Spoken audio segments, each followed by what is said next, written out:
Добре дошли в Отключи себе си, където обсъждаме ефективни стратегии на мислене и комуникация за използване в ежедневния живот. Хей, здравейте, приятели! Аз съм Ивета Николова и сега искам да ви покажа една много готина и много лесна NLP техника, която е, може би, много знакова за невролингвистичното програмиране. Става въпрос за Swish техниката, Swish модела. И случвало ли ви се някога да кажеш нещо, да направиш нещо и после да се чудиш, това за какво го казах така сега? Това за какво сега така го направих? Или някои навици, които знаете, не го искате този навик и въпреки това след малко пак се улавяте дали гризане на ногти, дори пушене на цигари. И след малко пак се улавяте, че го правите. Защото това са всъщност вътрешни процеси. Или някои чувства, които дали в момент на конфликт, или в момент на някаква комуникация, чувства, които след това, като си помислите, за какво се чувствах така, за какво ми трябваше да съм така. И всъщност Swish модела, Swish техниката помага много бързо и много лесничко, след малко ще ви науча, да можете едни такива вътрешни процеси, които ги проявяваме на външно ниво с поведението си, да можете да имате контрол върху тях.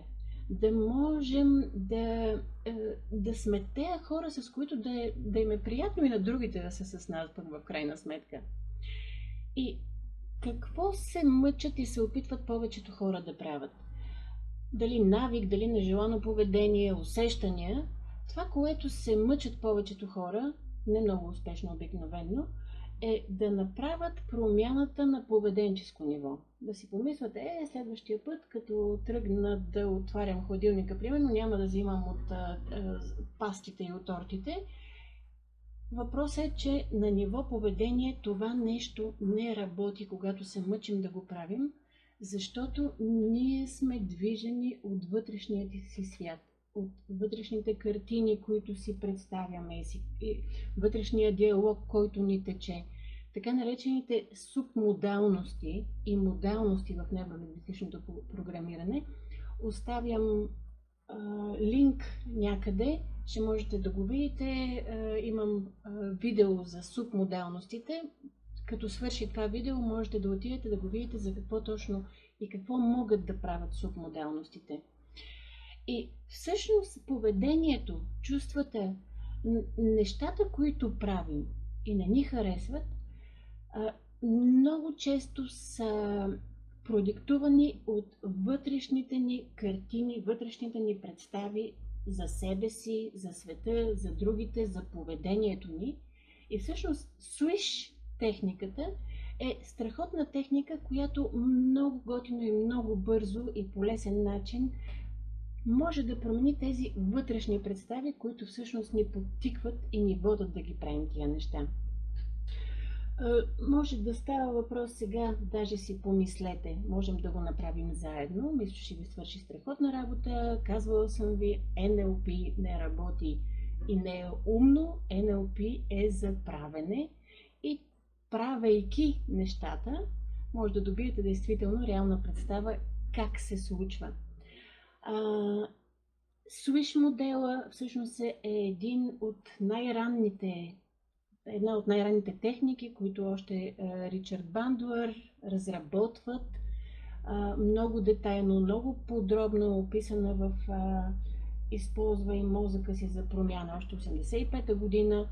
И е една от техниките, които и до ден днешен се използват много широко в невролингвистичното програмиране и има много малко промени в тази техника, защото първо, че е лесна, бърза и има много бързи и съществени резултати върху поведението ни, учудващо и много ще съм щастлива, като изгледате това видео, като го видите, да оставите коментар след това за какво сте я използвали техниката, след малко ще я направим, какви са резултатите ви, в последствие от самата Swish техника. Сега, ние как си правим поведението и нещата, които наистина направим го или се почувстваме, или действаме, и след това вече като отмина това цялото събитие и си казваме, как можах така, повече това няма да го правя, повече не искам да го правя. Как всъщност го правим? Ние сме движени от нещата, от вътрешната ни карта за себе си, за света. И тази наша вътрешна карта, вътрешна представа, всъщност това не са някакви такива духовни концепции невероятни, ами основно са нашите сетива. Ние възприемаме света с 5-те си сетива и тези 5 сетива ги имаме и вътре в себе си, нашата представа за света. И начина, по който ние действаме, реагираме, навиците, всъщност не са пряка реакция на реалността, такава каквато е, нито пък осъзнаваме във всеки един момент какво наистина аз сега искам да направя, това добре ли е, не е ли, а са реакция на тази наша вътрешна запечатана представа за себе си, за хората, за света, как трябва да бъдат нещата, но вече запечатана, вече импринтирана. И много несъзнателен процес, което е много добре всъщност, защото иначе ще е малко гадничко аз всеки път да мисля тая врата, сега как трябва да се натисне дръжката, за да мога да влеза. Това са много удобни модели, които ние си имаме, но по някой път ни правят кофти номерца. И стандартния Swish модел, Swish техника, използва нашата визуална представа, моделността на това, което си представяме и това, което си виждаме вътре, в себе си. Обикновено не си даваме сметка, не го осъзнаваме, но ако се замислите за каквото и да било, вие имате ваша собствена вътрешна представа за себе си в конкретни ситуации, за конкретни моменти, конкретни взаимоотношения.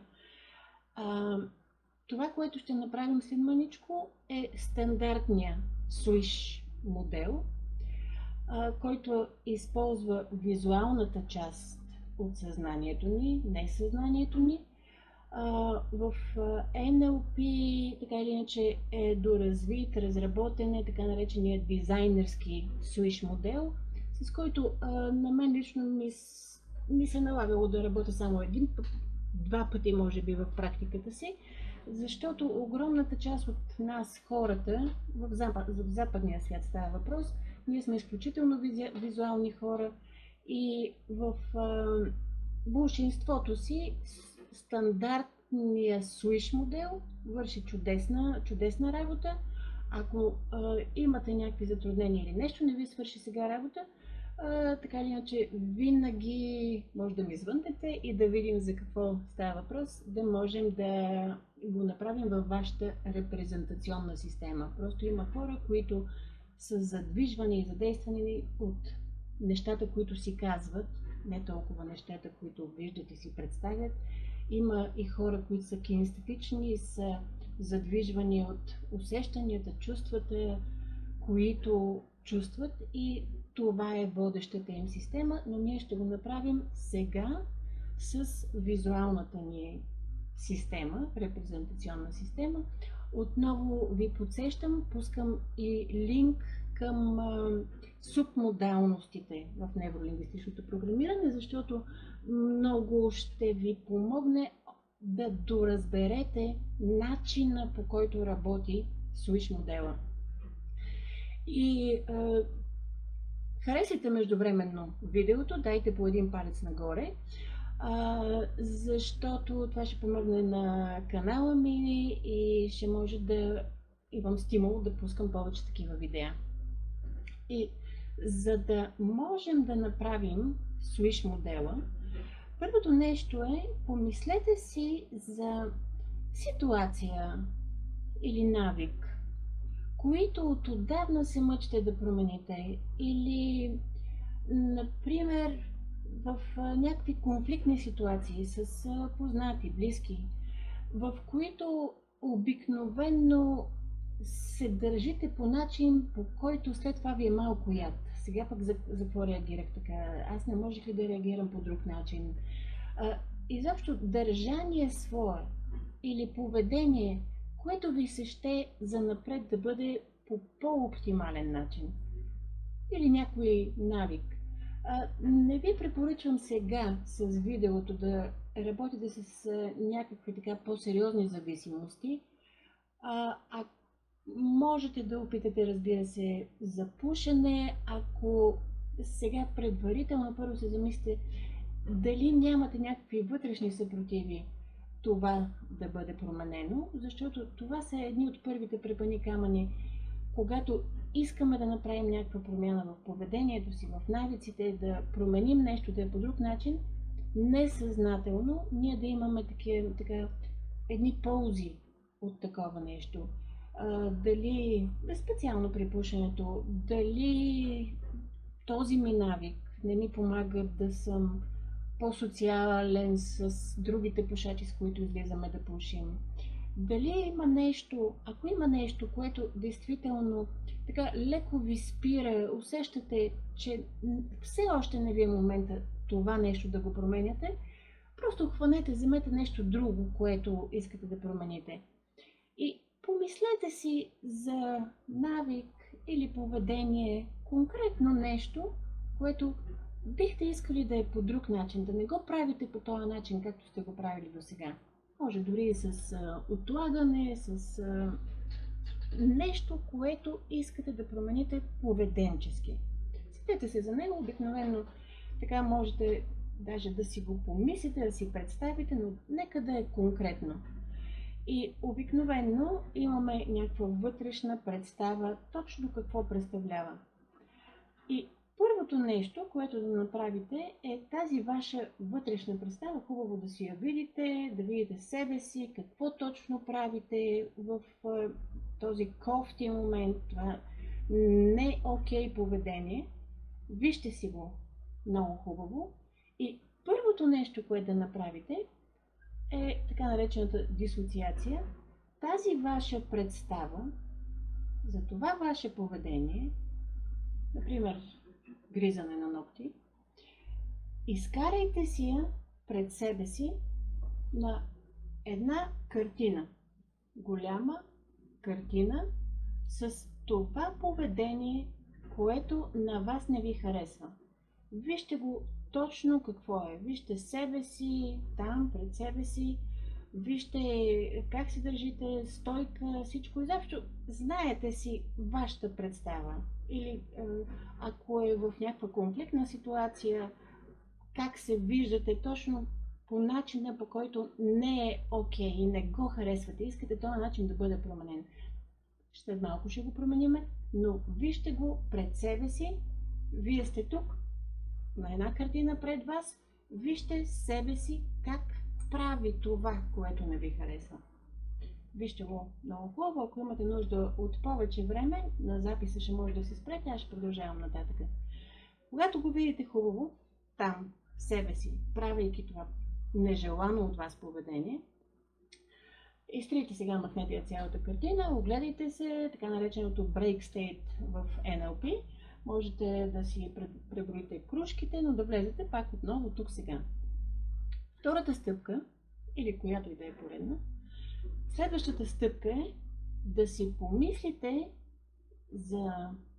Първо ще ви попитам, сещате ли се дали на улицата, дали в заведение или в градския транспорт, без значение, да видите някой човек, жена, мъж, без значение, но без да го познавате, без да прави нещо конкретно, да си личи, че този човек просто има контрол над живота си. Знае как се правят нещата. Едва ли някакви такива навици нежелани или нежелано поведение изобщо му се бъркат в живота. Помислете си за такъв тип човек, който нищо не прави, но просто му личи по осанка, по поглед, по абсолютно всичко, че това е човек, който контролира ситуацията. За такъв тип представа Искам сега да видите себе си. Една хубава, голяма картина, да си помислите, да си представите себе си, но не нещо конкретно да правите, без никакъв контекст, не без някакъв фон или нещо, или не правя това поведение. Не.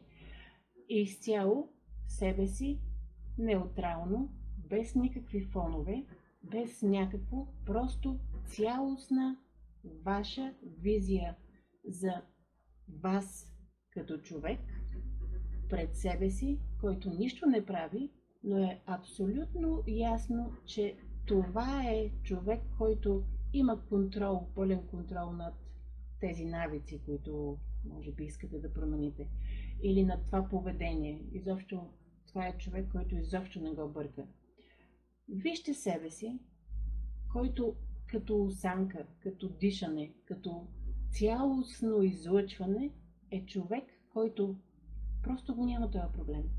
Вижте го, хубаво.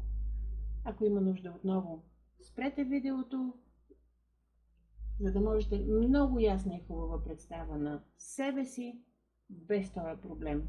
Не само без него, ами абсолютно владееш, контролираш живота си, не само това нежелано поведение, а като цяло. Изчистен образ.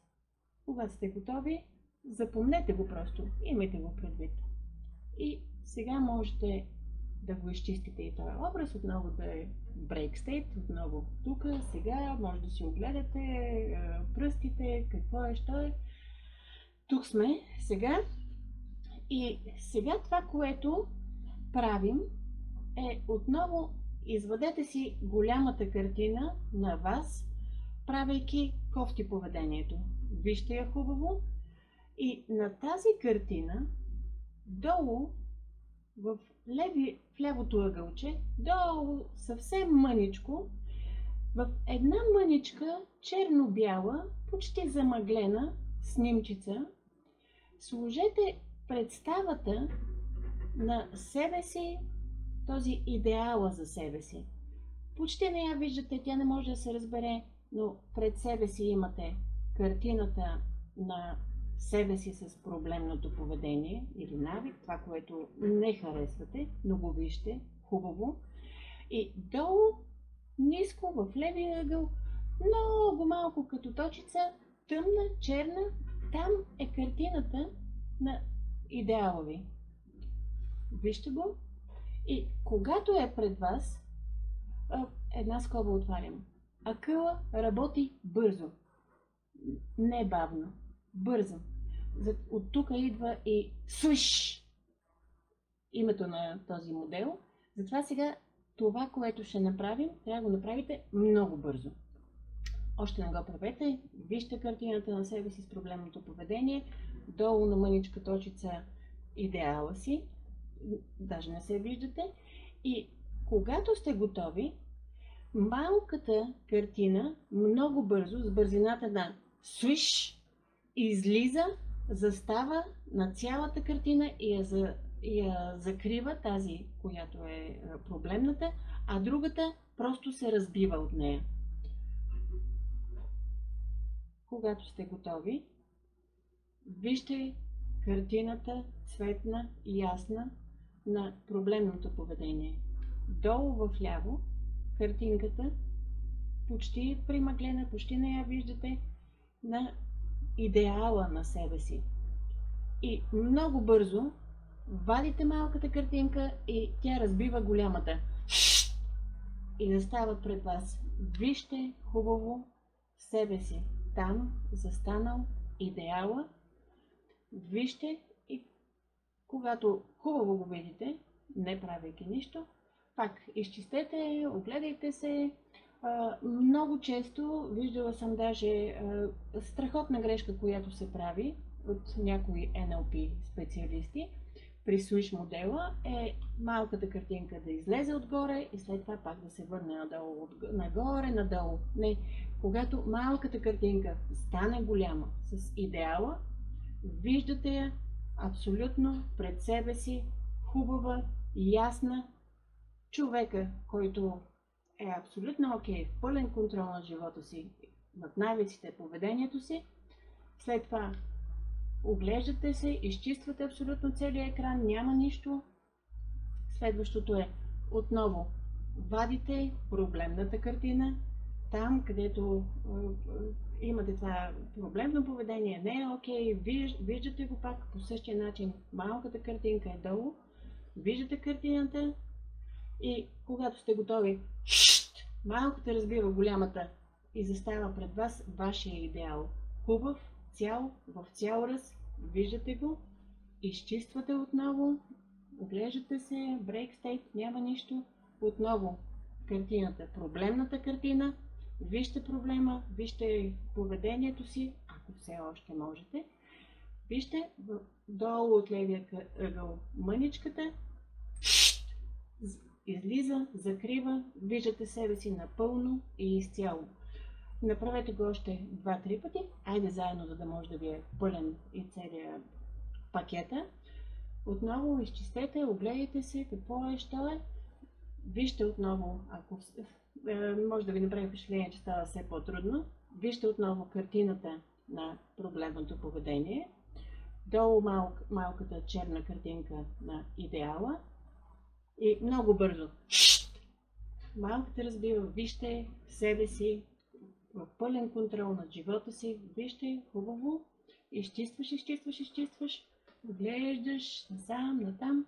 Отново картината на проблемното поведение, вижте как правите това, ако можете, как правите това, което не харесвате. Отдолу в малкия ъгъл е черната картина и много бързо пак покрива целият екран. Вижте себе си по начин, по който владеете и контролирате живота си. Хубаво. И може в последствие още 2-3 пъти да си го направите след това видео, когато ви е най-лесно, най-удобно. Не е задължително това нещо да го правите всеки ден по няколко пъти. Обикновенно, особено сега, ако сте го направили заедно с мен, за конкретно нещо, което ви е създавало проблеми преди не сте могли да го промените, най-вероятно няма да има нужда да го правите повече. Пък, ако има нужда и нещо, видите малко, че нещо има, нищо не ви пречи, когато го понаучите и свикнете, отнема буквално секунди, половин минута, когато вече си знаете голямата картина на проблемното поведение, малката картина, много добре сте я запомнили, когато сте я конструирали, малката картина, притъмнена и много бързо. Скоростта е от значение. Много бързо застава истинската, тази, която сте вие, контролиращ изцяло навиците, поведението, чувствата, изцяло себе си. Това е изключителна техника, която в практиката си я използвам както самостоятелно за някои навици, за някои поведения, защото освен на поведенческо, тази техника много често работи и на личностно ниво, на ниво идентичност. Ще ми оставите коментари в допълнително, много се надявам, защото техниката е изключително лесничка, бързичка и върши чудесна работа за много неща. Ако ви предстои важна среща, интервю, често ние може да си представим в главата, леле, как ще се изложа, какво ще прави. Когато отивам, ние отиваме и си потвърждаваме нещата, които си ги имаме в главата. Една такава техника, която дори и преди да влезете, като си го направите, си дадете мъничко време, промяната е кардинална, тотална, цялостно, като вътрешно състояние, като държание, като поведение. Изключителна е техниката. Тя може да се използва както самостоятелно, индивидуално, така и като подкрепяща и засилваща техника, ако се занимавате с някои от помагащите професии, като затвърждаване на работа, която е била до момента. В образованието изключително нещо, ако сте учител, това е техника, която ако научите учениците, в края на урока да можете да я направите, да може ученика да се види как е бил преди да влезе преди урока, след това да се видят как са вече с новите знания, новите умения, познания. Техниката е невероятна, защото дава една бъдеща проекция на това, което ще се случи. Изключително готино е. Като цяло това е техниката. Оставете ми коментар. Оставете едно харесване на това видео и вижте и другото видео за субмодалностите, защото може би ще си обясните малко и как функционира самата техника. Напишете ми какви теми ви вълнуват от света на невролингвистичното програмиране. Задайте ми някакви въпроси. И ако срещате някакви трудности с техниката, може да не съм уточнила нещо, оставете ми коментар, попитайте, дайте се обратен отзив как се случи при вас. И това е от мен за днес. А ако не ви се получава и нещо имате нужда и от допълнителна лична моя подкрепа, на разположение съм, можем да го направим и в лична среща и в консултация. Това е от мен за днес. Сега една от любимите ми техники, мощна, бърза, готина и лесна, която може да ви внесе кардинална промяна в начина, по който се придвижвате през света.